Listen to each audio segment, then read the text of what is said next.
Situacija iš vis nesikeičia, tik blogyn eina.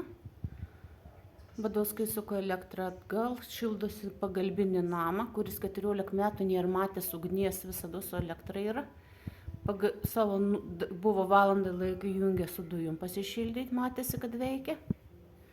Ir toliau vagiame elektrą, 252 įrenginiai. Užvakar buvo 209 įrenginiai prisijungę.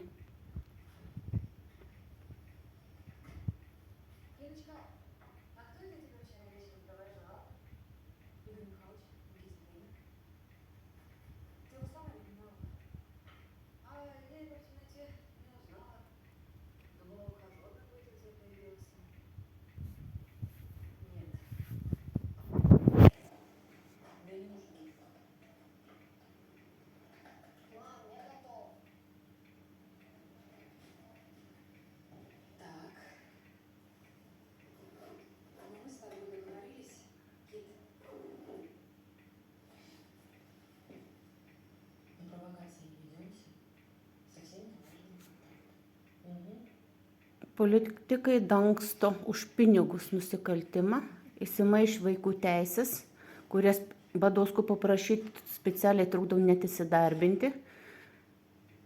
Badauskienė suteikė klaidingą informaciją ir nupirkusi man ligą. Yra daug pažymų, įrodančių, kad aš esu visiškai sveika.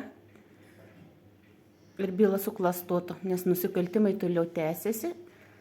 Ir Badauskienė pati serga kliedesiais, nes jai atrodo, kad jinai gali įsilaužti namus, vogti elektrą, skinti gėlės, surinkti agurkus, pomidorus, išsinešti, įsivaizduodama, kad tai yra jos nuosavybė. Tai yra kliedesių forma.